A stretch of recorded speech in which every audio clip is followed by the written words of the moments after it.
అందరికీ నమస్తే అండి. Good morning. ఈనాడు, ఆంధ్రజ్యోతి, సాక్షి మూడు పత్రికల్లో వచ్చిన వార్తలు, వాటిలో ఉద్దేశాలు, వాటి వెనక వాస్తవాలు అన్నీ కూడా మనం ఈ వీడియోలో ఉన్నది డిస్కస్ చేద్దాం. కంటెంట్ నచ్చిన వాళ్ళు మీ మిత్రులందరికీ కూడా వీడియో లింక్ షేర్ చేయండి. నచ్చిన వాళ్ళు ఎందుకు నచ్చలేదు ఏంటనేది కామెంట్ చేయండి. ఎందుకంటే రాబోయేది మొత్తం ఇదంతా ఎన్నికల సీజనే. రాబోయే 3 నెలలు ఏమైనా జరగవచ్చు. ప్రతిదీ కూడా అంతర్గత కోణంలోనూ బాహ్య కోణంలోనూ ఉన్నట్టు చర్చించి విశ్లేషించడమే మన ఛానల్ ఉద్దేశం. ఈ వీడియో మీరు చూస్తున్నారు కదా, తర్వాత 10:30కి ఒక సంచలన వీడియో రిలీజ్ చేస్తా. సంచలనం మీన్స్ అనాలిసిస్, అదేమి స్టింగ్ ఆపరేషన్ లాంటిది కాదు.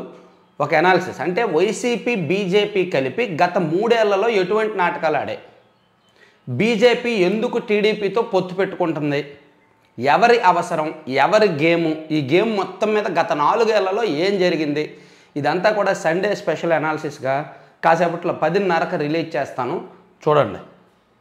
సరే, ఈలోగా పాత్రదారులకు శిక్ష, కుట్రదారులకు రక్ష. తిరుపతి లోక్సభ ఉప ఎన్నికల్లో దొంగ ఓట్ల సూత్రధారుల నిగ్గు తేల్చరా, ఇది హెడ్డింగ్. అంటే దాని అర్థం ఏంటంటే తిరుపతి ఉప ఎన్నికల్లో అక్రమాలు చేయాల్సిన అవసరం అధికారులకు ఉండదు. ఏ ఉప ఎన్నికల్లోనూ అక్రమాలు చేయాల్సిన అవసరం, ఏ ఎన్నికల్లోనూ అక్రమాలు చేయాల్సిన అవసరం అధికారులకు ఎప్పుడూ ఉండదు, పొలిటీషియన్స్కే ఉంటుంది. దొంగ ఓట్లు సృష్టించాల్సిన అవసరము, మెజారిటీ పెంచుకోవాల్సిన అవసరము కూడా పొలిటీషియన్స్కి ఉంటుంది. అంతెందుకు పోలీసులు అక్రమ కేసులు పెట్టడము, లేని చోట గంజాయో లేదంటే ఇంకేదో పెట్టి ఉన్నట్టు కేసు పెట్టడము, ఇవన్నీ పోలీసులు ఎందుకు చేస్తారు? ఎవరో ప్రజాప్రతినిధి, ఎవరో పొలిటీషియన్ చెప్తే వాళ్ళ బాగు కోసం చేస్తారు. పోలీసులు కావాలని చేయరు. ఎవరో చెప్తారు, ఎవరో మోచేతి నీళ్ళు తాగే పోలీసులు కొంతమంది ఉంటారు, కాబట్టి వాళ్ళ ప్రజాప్రతినిధి ఎవరో చెప్తే చేస్తారు. ఒత్తిళ్ళకు తలగ్గో, బెదిరించో, భయపడో, ప్రలోభాలకు తీసుకోనో, లంచాలు తీసుకోనో ఏదో ఒకటి వాళ్ళు చెప్పినట్టు పనిచేస్తారు. సో ఎప్పుడైనా విచారణ జరిగినప్పుడు దొరికిపోతే ఫస్ట్ దొరికేది అధికారులే. ఏ తప్పులో అయినా సరే ఫస్ట్ దొరికిపోయేది, మునిగిపోయేది అధికారులే. చూడండి, తిరుపతి ఉప ఎన్నికల్లో అక్రమాలు జరిగాయి. అక్రమాలు చేయించిన వైసీపీ పెద్దలు సేఫ్గానే ఉన్నారు, వాళ్ళ జోరికి ఎవరు వెళ్ళట్లా. కానీ అక్రమాలు చేసినందుకు గాను ఒక ఐఏఎస్ సస్పెండ్ అయ్యాడు, మరో మున్సిపల్ ఉప కమిషనర్ సస్పెండ్ అయ్యారు, ఇంకో 4-5 సస్పెండ్ అవుతున్నారు. కొంచెం ఎక్కువ మందికి శిక్షలు పడుతున్నాయి. వాళ్ళ కెరీర్ మీద రిమార్క్, ఇది ఒక రిమార్క్. ఎన్నికల్లో అక్రమాలు తేలితే వాళ్ళ ఎంటైర్ కెరీర్ మీద రిమార్క్ ఉంటుంది. ఐఏఎస్ గిరీష్ గారి పరిస్థితి అంతే. ఆయనకు రావాల్సిన హైక్స్, ప్రమోషన్స్, సర్వీస్లో ఇది ఒక ట్రాక్ రికార్డ్, ఇవన్నీ మిస్ అవుతాయి. ఐఏఎస్లో ఐపీఎస్లోకి చాలా ఇబ్బందికరం. కానీ అవి చేయించిన ప్రజాప్రతినిధులు, ఆ జిల్లా మంత్రులు, ఆ జిల్లా ఎమ్మెల్యేలు చాలా సేఫ్గా ఉన్నారు. వాళ్ళ జోలికి ఎవరు వెళ్ళట్లేదు, వాళ్ళ మీద ఈసీ కూడా ఎంక్వైరీ వేయట్లేదు. సో అదే రాశారు ఈనాళ్ళు. అంతిమంగా లబ్ధి పొందేది వైకాపానే. అడ్డదారుల్లో గెలుపు కోసం నేరపూరిత కుట్రకు పాల్పడింది ఆ పార్టీ నేతలే. వారి చేతుల్లో పావులుగా మారి అక్రమాలకు సహకరించిన యంత్రాంగం. అధికారులపై సస్పెన్షన్ సరే, కారకులను ఎందుకు వదిలేస్తున్నారు? కారకులు ఇంకెవరు? ఆ 3 నాయకులు. ఇదిగో ఇక్కడ రాశారు. బోమన, పెద్దిరెడ్డి, చెవిరెడ్డి ప్రమేయంపై దర్యాప్తు అయ్యేది. తిరుపతి లోక్సభ ఉప ఎన్నికల పోలింగ్ రోజున వైకాపా నాయకులు, కార్యకర్తలు భారీ ఎత్తున అక్రమాలకు పాల్పడ్డారు. పోలింగ్ బూతుల్ని స్వాధీనం చేసుకున్నారు. ఈఆర్ఓ నెట్ నుంచి అక్రమంగా డౌన్లోడ్ చేసిన ఎపిక్ కార్డులపై ఫోటోలు మార్చేసి వేల సంఖ్యలో దొంగ ఓట్లు వేయించారు. ఇందుకోసం వేల మందిని బస్సుల్లో తరలించారు. ప్రభుత్వ పరిపాలన యంత్రాంగం, పోలీసులు బారికేడ్లు, చెక్ పోస్టులు తొలగించి మరీ దొంగ ఓటర్లను స్వాగతించారు. దొంగ ఓట్లు వేయడానికి వరుసలో నిల్చున్న వారిని ప్రతిపక్ష పార్టీల నాయకులు మీ పేరేంటి, తండ్రి పేరేంటి, చిరునామా ఏంటి అని అడిగితే సరిగ్గా సమాధానం కూడా చెప్పలేదు. గట్టిగా నిలదీసేసరికి అక్కడి నుంచి పరారయ్యారు. ఈ వ్యవహారంలో తిరుపతి వైకాపా ఎమ్మెల్యే భూమన కరుణాకర్ రెడ్డి, ఆయన తనయుడు అభినయ్ రెడ్డి, చంద్రగిరి వైకాపా ఎమ్మెల్యే చెవిరెడ్డి భాస్కర్ రెడ్డి, మంత్రి పెద్దిరెడ్డి రామచంద్రారెడ్డిలదే ప్రధాన పాత్రని ప్రతిపక్షాలు మొదటి నుంచి ఆరోపిస్తున్నాయి. పోలింగ్ రోజు అంతకుముందు రోజు జరిగిన సంఘటనలు విశ్లేషించినా, పరిశీలించినా, చూసినా వారి కుట్ర ప్రమేయానికి సంబంధించిన ఆధారాలు, ఉదంతాలు లెక్కకు మిక్కిలి కనిపిస్తాయని ఆధారాలతో ఫిర్యాదులు చేశాయి. కళ్ళకు కట్టినట్టు ఆధారాలున్న కుట్రదారుల కోణంలో ఎన్నికల సంఘం ఎందుకు దర్యాప్తు చేయించలేదు అనేది ప్రశ్నార్థకంగా మారింది. నాట్ ఓన్లీ ఈ ఒక్క స్కామే కాదు, ఎక్కడైనా ల్యాండ్ గ్రాబింగ్ జరిగినా అందులో ఏ తహసీల్దారో విఆర్ఓనో బుక్ అవుతారు తప్ప అది చేయించిన వాళ్ళు సేఫ్గానే ఉంటారు. అందుకే నేను చెప్పేది ఏంటంటే రాజకీయ ఆటల్లో అధికారులు బలి కావద్దు. ఇక్కడ తిరుపతి ఉప ఎన్నికల్లో వైసీపీకి మెజారిటీ వచ్చినందుకు అక్కడ అధికారులకు ఏమీ వచ్చేది, మహా అయితే తాత్కాలికంగా ఎంతో కొంత డబ్బులు వస్తాయేమో, అంతకుమించి ఇంకేమీ రాదు. వాళ్ళకి నచ్చిన చోట పోస్టింగ్ వస్తుందేమో. కానీ ఈ దరిద్రం ఇప్పుడు సస్పెండ్ అయ్యారుగా, సో అధికారులే బుక్ అయిపోతారు ఎప్పుడైనా, పోలీసులు అధికారులే. ఆ విషయంలో జాగ్రత్తగా ఉండాలి. ఇక కొన్ని రోజుల్లో అన్నీ నిర్ణయం అయిపోతాయి. ఏపీలో పొత్తులపై కేంద్ర హోంమంత్రి అమిత్ షా. సో ఆంధ్రప్రదేశ్లో పొత్తుల విషయంలో కొన్ని రోజుల్లో అన్నీ డిసైడ్ అవుతాయి, మీరేమి కంగారు పడద్దు అనేటట్టు చెప్పారు. అలాగే ఎన్డీఏ నుంచి వెళ్ళిపోయిన మిత్రులందరినీ కూడా ఆహ్వానిస్తున్నాము, త్వరలో ఎన్డీఏలోకి కొత్త మిత్రులు వస్తారు అని కూడా అమిత్ షా గారు చెప్పారు. అది తర్వాత పీడీ ఖాతాలు మాయాజాలం. 2022-23లో 69,377 కోట్ల ఖర్చు నిర్దిష్ట ప్రమాణాల మేరకే అయ్యిందా? రాష్ట్ర వివరాల కోసం నిరీక్షిస్తున్నాం. కాగ్ లెక్కల ఖరారు నేపథ్యంలో వెల్లడించిన కాగ్. ఈ కాగ్ ఇచ్చిన రిపోర్ట్ మీద ఎవరైనా యాక్షన్ తీసుకుంటారా? కాగు ఒక రిపోర్ట్ ఇస్తుంది. ఏమైనా కేంద్ర ఆర్థిక శాఖ ఏమైనా రాష్ట్రంలో అధికారుల మీద యాక్షన్ తీసుకుంటుందా? తీసుకోదు కదా. ఓన్లీ పేపర్లో వీళ్ళకి నచ్చినట్టు వీళ్ళు రాయడానికి, వాళ్ళకి నచ్చినట్టు వాళ్ళు రాయడానికి. ఇక ప్రభుత్వ నిర్లక్ష్యానికి గిరిజన యువతి బలి. కలుషిత నీరు తాగి అనారోగ్యంతో గుంటూరులో మృతి. అస్వస్థతతో మరో 19 మంది ఆసుపత్రిలో చేరిక. విపక్ష నాయకుల ఆందోళన.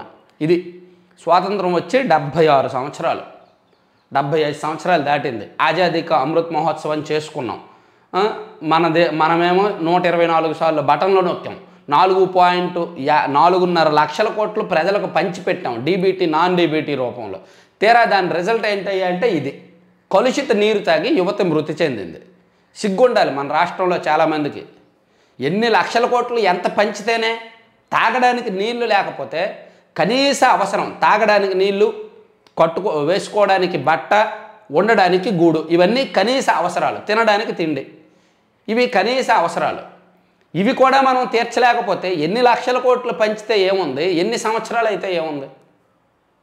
చూడండి, గుంటూరులో రాష్ట్రానికి నడిబొడ్డున ఉన్న గుంటూరులో కలుషిత నీరు తాగి అస్వస్థకు గురయ్యారంట. ప్రభుత్వం సరఫరా చేసిన కలుషిత నీరు 18 ఏళ్ల గిరిజన యువత ప్రాణాలను బలి తీసుకుంది.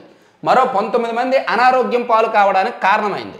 ఈ విషాదానికి ఏకంగా గుంటూరు నగరం వేదికగా నిలిచింది. ప్రభుత్వ ప్రణాళికాలోపం, స్థానిక సంస్థల అధికారుల నిర్లక్ష్యం వెరసి పేదలకు శాపమై గుక్కడి మంచినీరు దొరకడం లేదు. గుంటూరులో కలుషిత నీరు తెచ్చిన విషాదం వివరాలు ఇవి. నగరంలోని శారదా కాలనీలో 25వ లైన్లో కుటుంబ సభ్యులతో కలిసి యువతి పద్మ నివసిస్తున్నారు. నగరపాలక సంస్థ సరఫరా చేసిన నీరు తాగి 4 రోజులుగా ఆమె వాంతులు, విరోచనాలతో బాధపడుతున్నారు. శనివారం గుంటూరు ప్రభుత్వాసుపత్రిలో చేరిన కొద్ది గంటల్లోనే చనిపోయారు.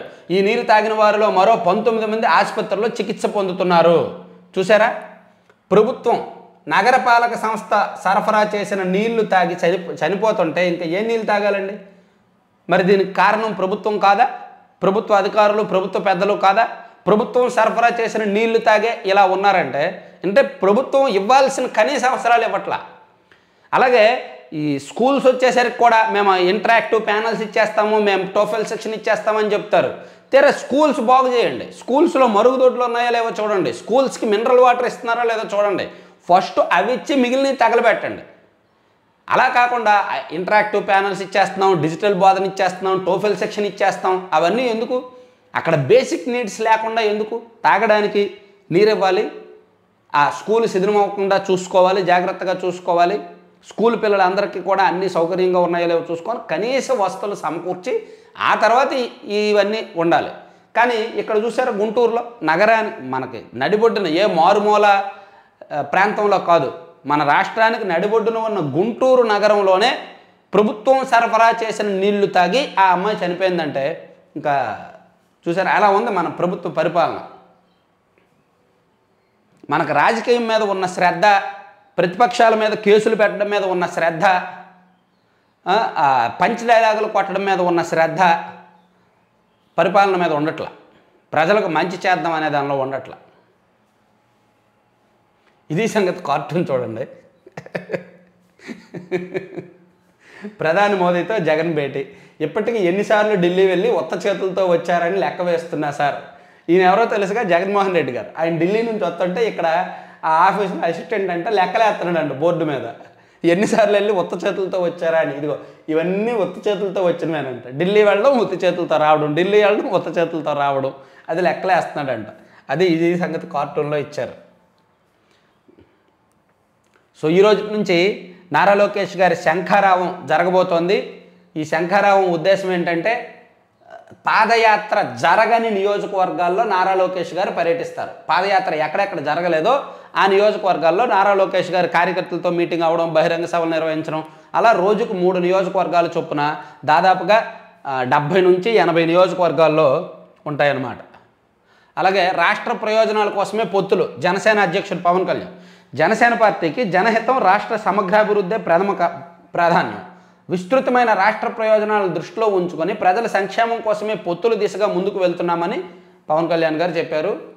ఇక రైతు సేవ ఒట్టిదే, భరోసా దక్కదే. ఆర్బీకేల సేవలు నభూతో అని చూపే ప్రయత్నం. విత్తనం నుంచి విక్రయం వరకు ఒక చోట అంటూ బాకాలు, లక్ష్యాల పేరుతో సిబ్బందిపై ఒత్తిళ్లు.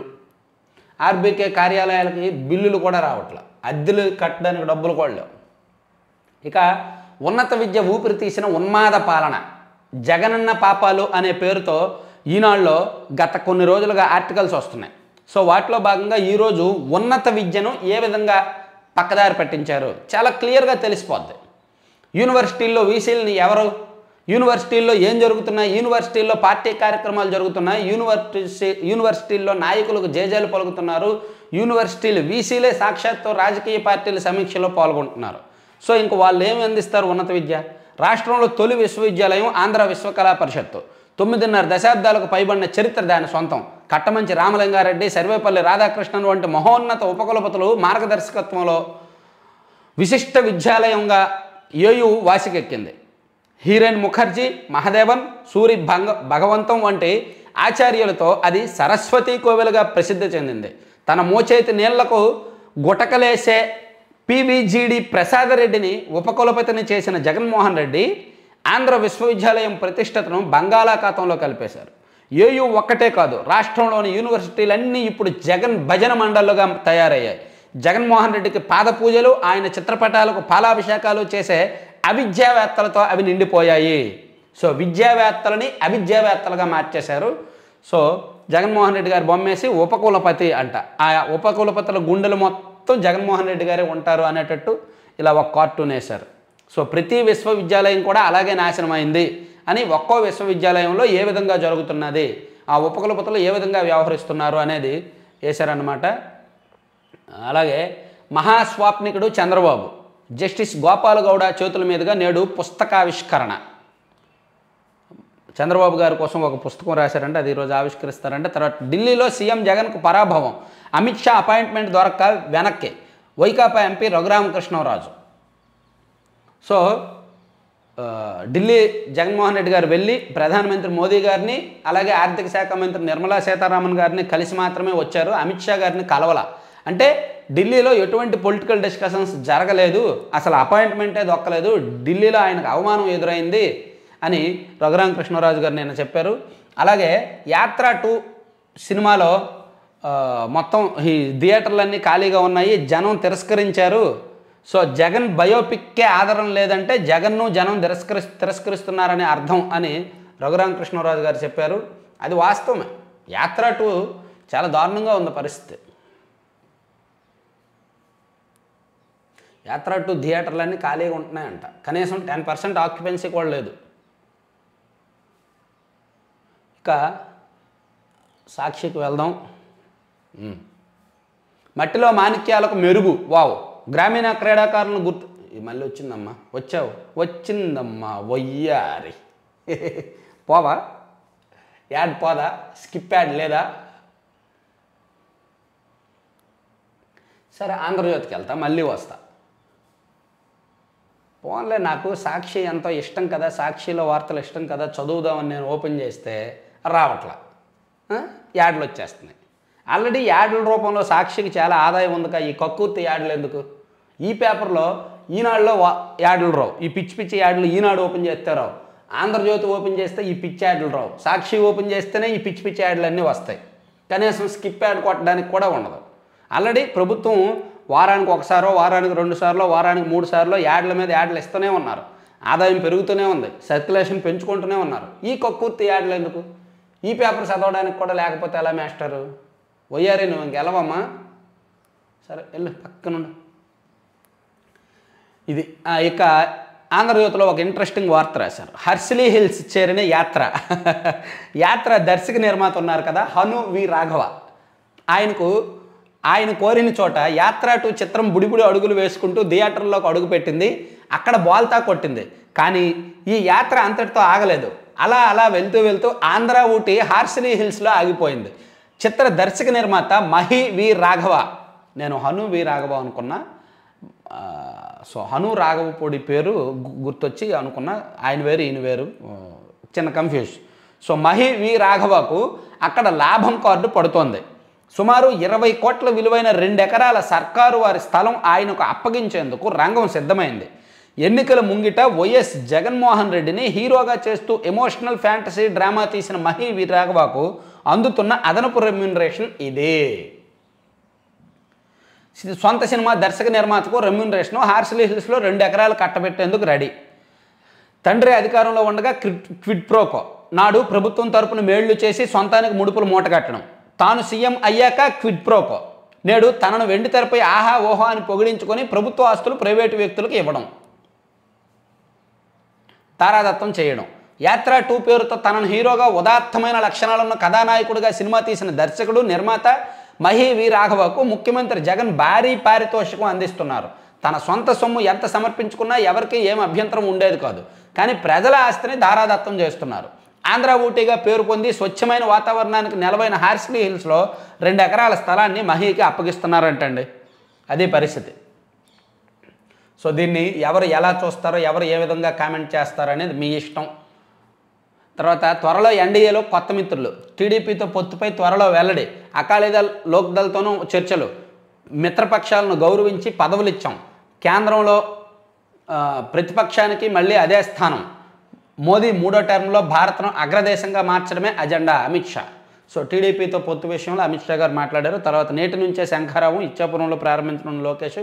అలాగే సర్కారు వారి నకిలీ మద్యం, దేశంలో లివర్ చెడిపోయిన వారిలో 25% ఇక్కడే, మేనిఫెస్టోనే సర్వం అన్న జగన్ మద్యపాన నిషేధాన్ని ఎందుకు అమలు చేయలేదు, ప్రత్యేక హోదా సాధించడంలో వైసీపీ టీడీపీ విఫలం, 25 మంది ఎంపీలు గాడిదలు కాస్తున్నారా, షర్మిల ఒక సంచలన ఆరోపణ చేశారు షర్మిల గారు. సర్కారు వారి నకిలీ మద్యము, దేశంలో లివర్ చెడిపోయిన వారిలో 25% ఇక్కడే ఉన్నారు.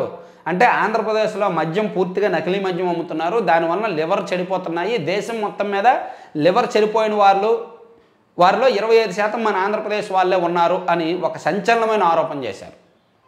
సో మరి దీన్ని వైసీపీ ఏ విధంగా తిప్పుకొడదో చూడాలి. అలాగే ఈరోజు ఏబిఎన్ ఆర్కే గారి కొత్త పలుకు చూసుకుంటే మోదీకి ఎదురేది. ఈ ఎన్నికల్లో బీజేపీ అవసరం తెలుగుదేశం పార్టీకి కానీ ఆ పార్టీ అవసరం కానీ బీజేపీకి కానీ లేదు.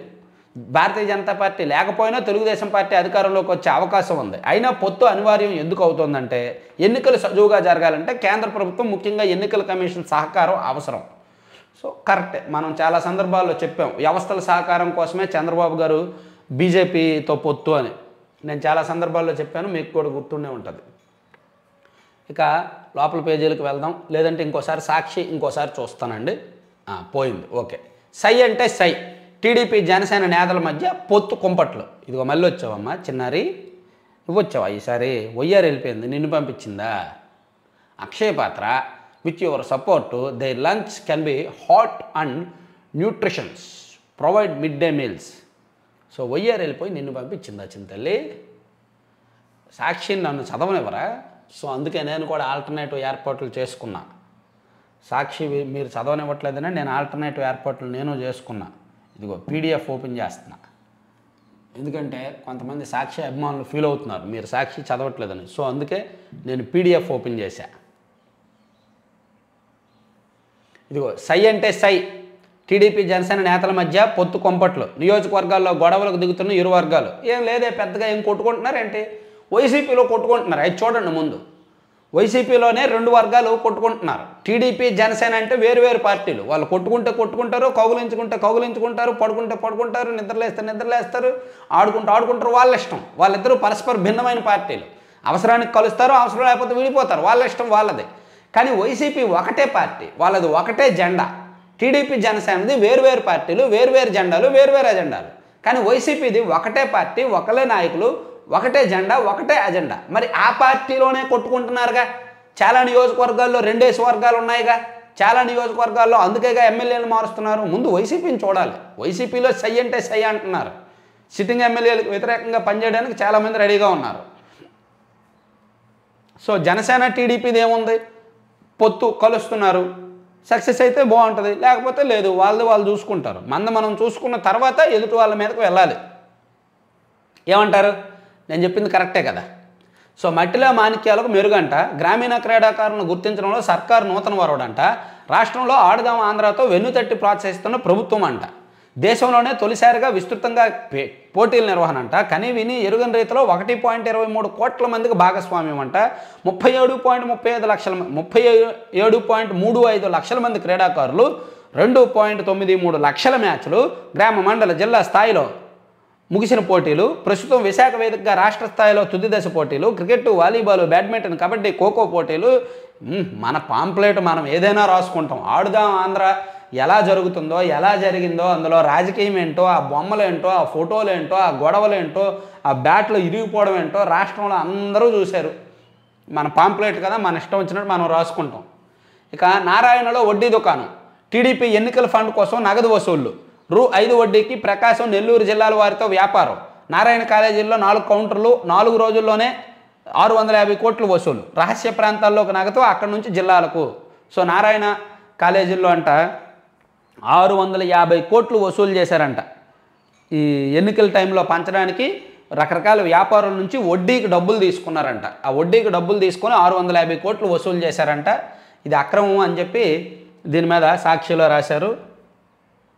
అలాగే పునరుత్పాదక విద్యుత్ 2వ స్థానంలో ఆంధ్రప్రదేశ్, ఆర్పీఓలో కేంద్రం నిర్దేశించిన లక్ష్యాన్ని రాష్ట్రం అధిగమించింది. ఓకే. తర్వాత ఇళ్ల పట్టాల రిజిస్ట్రేషన్ల చారిత్రాత్మకం, ఇప్పటికే 6.5 లక్షలకు పైగా రిజిస్ట్రేషన్లు పూర్తి, రోజుకు 1,00,000 రిజిస్ట్రేషన్లు. ఈ స్థాయిలో రిజిస్ట్రేషన్లు గతంలో ఎప్పుడూ జరగలేదు. గ్రామ స్థాయికి రిజిస్ట్రేషన్ల వ్యవస్థ, స్టాంపులు రిజిస్ట్రేషన్ల శాఖ కమిషనర్ ఐజీ రామకృష్ణ. అమ్మయ్య, మొదటిసారిగా ఐజీ రామకృష్ణ గారు మార్గదర్శి ఇష్యూ కాకుండా ఇతర అంశాల మీద ప్రెస్ మీట్ పెట్టారు. చాలా మంచి విషయం. సో ఆంధ్రజ్యోతికి వెళ్దాం. ఇప్పుడు సాక్షి చదివాను కాబట్టి నాకు మనసు కొంచెం కుదుట పడింది, లేకపోతే రోజంతా ఏదో వెలితిగా ఉంటుంది. ఆంధ్రజ్యోతి కూడా అయిపోయినాయిగా. ఆంధ్రజ్యోతి లోపల పేజీలకు వెళ్దామంటే లోపల పేజీల్లో ఏముంది? ఆర్కే గారు కొత్త పలుకు, ఇంకా ఏమున్నాయి? ఇక జిల్లాల వార్తలు కాదమ్మా, స్టేట్ వార్తలు ఏమైనా ఉన్నాయా? హార్స్లీ హిల్స్ చేరిన యాత్ర, గుంటూరులో అత్యాచారం, వాంతులు, విరేచనాలతో 2 మృతి, వందల సంఖ్యలో ప్రజలు ఆసుపత్రుల పారు, ప్రభుత్వ ఆసుపత్రుల్లో 24 మందికి చికిత్స, అర్ధరాత్రి వెళ్ళి పరామర్శించిన మంత్రి రజనీ అంట. తర్వాత న్యాయవాదం వృత్తి వ్యాపారం కాదు, అది శ్రమ విలువలతో కూడిన బాధ్యత, అందుకే ఒక లీగల్ నోటీస్ పంపించమంటే 1000 అడుగుతారు. ఇంత దుర్మార్గమా? అవసరాలకు దోచుకున్న డబ్బులు ఇవ్వరా? మహిళా ఉద్యోగులపై జగన్ సర్కార్ చిన్నచూపు, 4 ఏళ్లుగా బకాయిలు పెండింగు, కేంద్ర ప్రభుత్వం మహిళా ఉద్యోగులకు ఇచ్చే సౌకర్యాలు మాకు కల్పించాలి, ఏపీజేఏసీ అమరావతి మహిళా విభాగం అంట. ప్రాణాలు తీసిన నిద్రమత్తు, ఎన్నికల నిర్వహణలో పాల్గొనే వారికి శిక్షణ ఈ నెలాఖరుకల్లా పూర్తి చేయాలి, సీఈఓ ఎంకే మీనా. శిక్షణ ఇవ్వకపోయినా పర్లేదు కానీ ఆ దరిద్రాలు జరగకుండా చూడండి చాలు. మరీ దారుణంగా దేశంలో ఎక్కడా లేని విధంగా ఆంధ్రప్రదేశ్లో ఎన్నికల అక్రమాలు జరుగుతున్నాయి. గుంటూరు రూరల్ వార్తలు. ఆంధ్రజ్యోతి అయిపోయింది, సాక్షి అయిపోయింది, పక్కన పెట్టి ఈనాడుకి ఒక్కసారి లోపల పేజీలకు వెళ్దాం. ఈనాడులో పెద్దగా ఇందులో కూడా ఏం వార్తలు ఏమి లేవు. అంటే సండే కదా, మొత్తం అంతా కూడా ఈ వార్తలు ఆ వార్తలు అవే ఉన్నాయి. పోస్టు ఏదైనా ప్రతిపక్షాన్ని వేధించడమే పని, తెదేపా ముఖ్య నాయకులే లక్ష్యంగా దాడులు, కేసులు, అరెస్టులు, ఐపీఎస్ అధికారి కొల్లు రఘురామరెడ్డి తీరు ఇది. తాజాగా మాజీ మంత్రి నారాయణ వైద్య కళాశాల నివాసంలో సోదాలు. సో యాక్చువల్లీ రఘురామరెడ్డి గారు చాలా నిజాయితీ ఉన్న అధికారిగా నాకు తెలుసు. ఎందుకంటే టీడీపీ గవర్నమెంట్ ఉన్నప్పుడు ఆయన పశ్చిమ గోదావరిలో ఎస్పీగా పనిచేశారు. అప్పుడు నేను పశ్చిమ గోదావరిలోనే ఈనాడు బ్యూరోలో ఉన్నా. అలాగే ప్రకాశంలో ఎస్పీగా పనిచేశారు. అప్పుడు నేను కూడా ప్రకాశం జిల్లాకు బదిలీ అయ్యాను. సో ఆయన చాలా మంచి పేరు ఉంది ఆయనకు. మరి ఎందుకు వైసీపీ గవర్నమెంట్ వచ్చాక ఎందుకు అలా తయారయ్యారో తెలియదు కానీ మేబీ ఆయన ఏం జరిగిందో ఆయన విషయంలో. తర్వాత అణగారిన వర్గాలపై ప్రభుత్వ అణచివేత, ఆధిపత్యం, ఎస్సీ ఎస్టీ ఇతర పేదలకు స్వేచ్ఛ లేదు, రాష్ట్రంలో మత్తు పదార్థాలతో ఓ తరం నిస్తేజం, సంపద సృష్టించకుండా పేదరిక నిర్మూలన. విశ్రాంత ఐఏఎస్ అధికారి జిఎస్ఆర్కేఆర్ విజయ్ కుమార్. పాపం ఆయనకు వైసీపీ నుంచి సీట్ ఆశించారు. వైసీపీ నుంచి సీట్ లేకపోయేసరికి ఈ పచ్చి నిజాలన్నీ మాట్లాడేస్తున్నారు. యాక్చువల్ ఆయన వైసీపీ నుంచి పోటీ చేయాలనుకున్నారు, ఆయనకి సీట్ ఇవ్వాల, అందుకని ఇవన్నీ మాట్లాడేస్తున్నారు. అయ్యో సరే, ఓకే. ఎనీవే 3 పత్రికల్లో ఉన్న వార్తలు, వాటి వెనుక ఉద్దేశాలు అయితే ఇవి. మరిన్ని కీలకమైన అంశాలతో మళ్ళీ కలుద్దాం. Thank you.